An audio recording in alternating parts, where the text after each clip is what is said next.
Dreamers, it's the 8-bit Insomniac here, and today we have our Week 7 battle against GearHart. This is a inter-division match.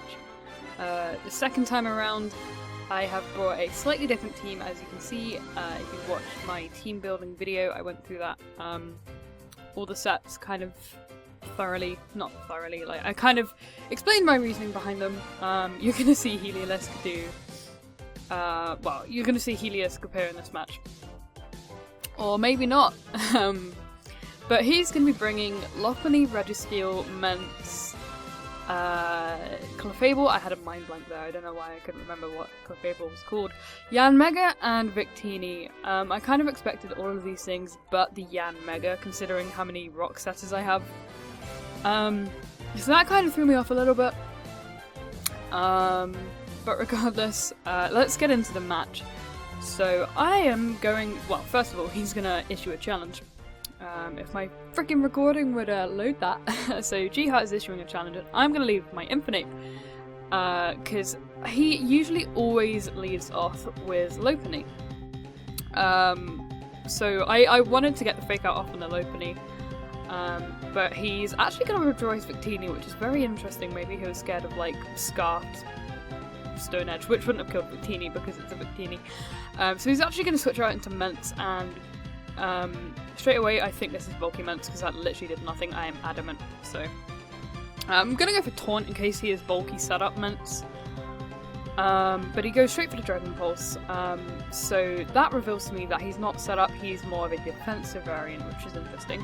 Probably brought for my Scissor in some form of defensive way. I'm going to set up my Stealth Rocks here because he's either going to have Hydro Pump or Flamethrower as his last kind of coverage move, then it will most likely be Roost or Defog.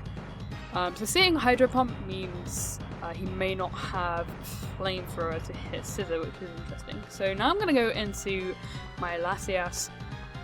This is a Trick Scarf variant, and I do predict either Registeel or Clefable to come in here, and I do go for the Trick. As he's going to go into Bravasti, and that is magic, that is unaware, not magic guard, so something to put in the back of my mind for later on. So this Clefable is now Choice Scarf, and I predict him to go for Flamethrower here. And I stay in and try and go, is he going to go for Flamethrower or Moonblast?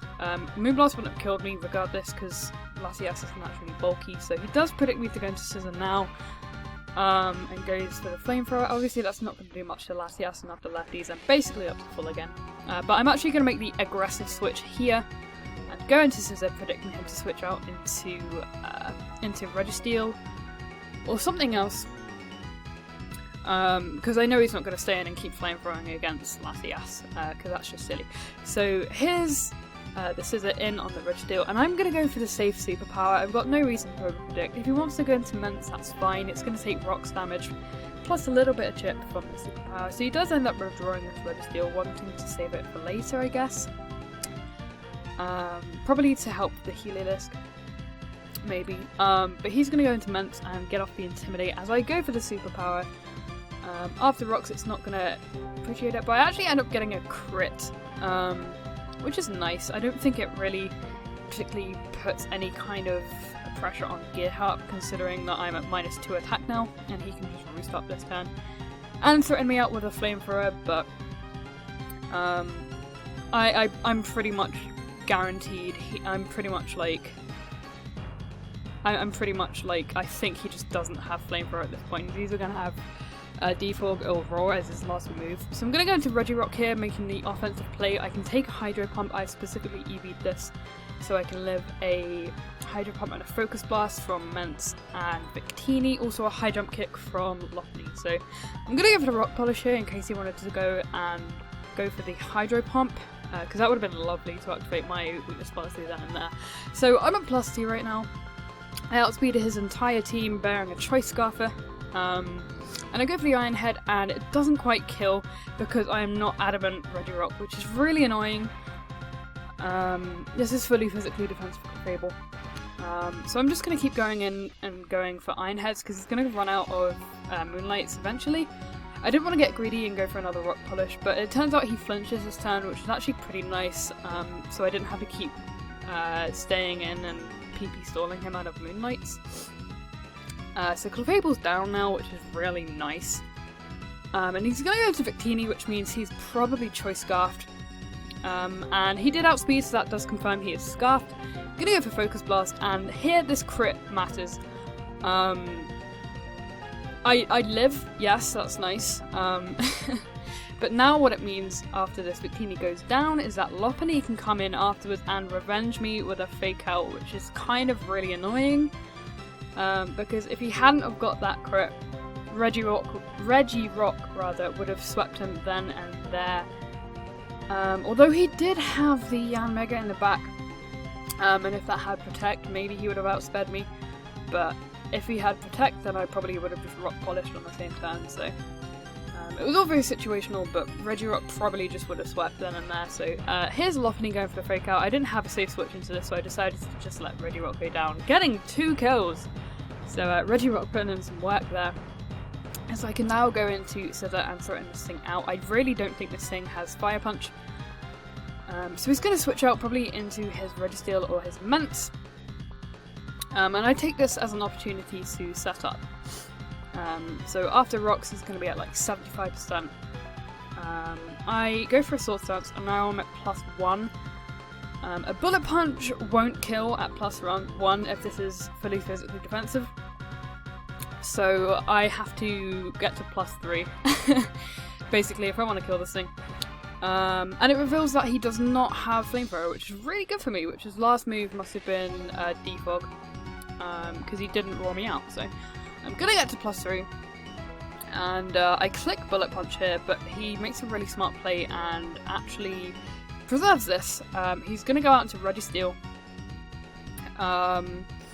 And I'm going to go for Bullet Punch, and it does a considerable chunk, as you'll see in a minute, considering it's resisted. That does a fairly decent chunk, and I wanted to go for Knockoff here, but it was a roll if this was physically defensive.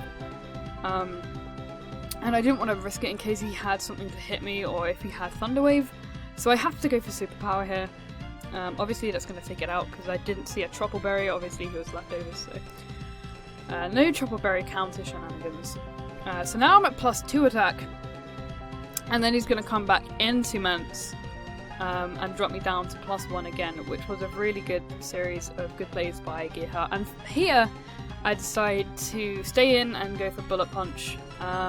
Again, I think this was another roll, and I don't quite get Mech Roll, but that's okay. And he's going to take me out with a Hydro Pump. I probably should have switched out here into Latias, because he wouldn't have been going for Dragon Pulse, he would have been going for Roost or Hydro Pump there. That was a bit of a misplay on my behalf, but, you know, I wanted to play for win rather than differential this week. So I'm going to go for the Psyshock here. No reason to overpredict. If he wants to, like, switch out, he's going to be dead on entry anyway, because of the hazards.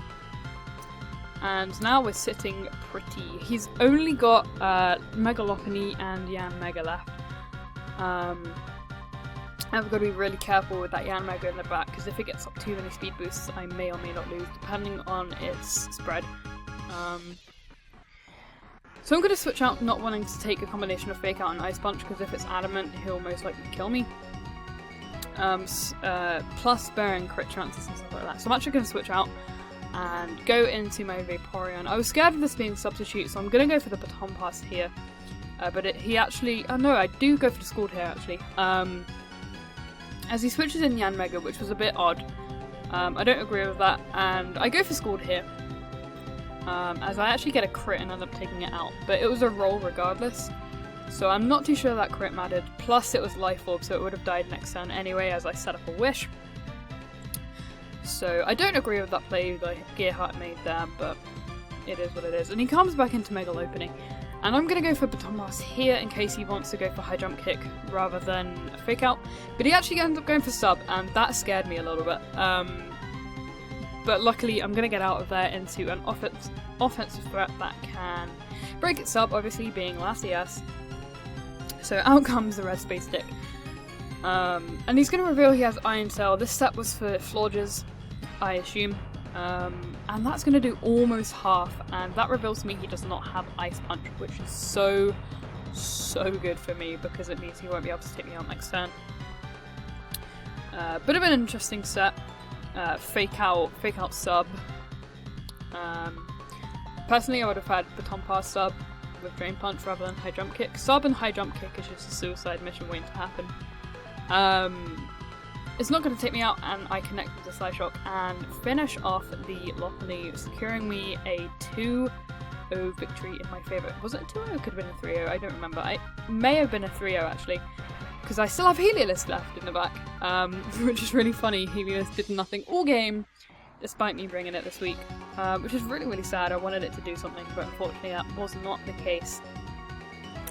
It got a bit scary there at the end. Had that, I could have choked there at the end with Lopunny behind a sub, but luckily it did not have Ice Punch.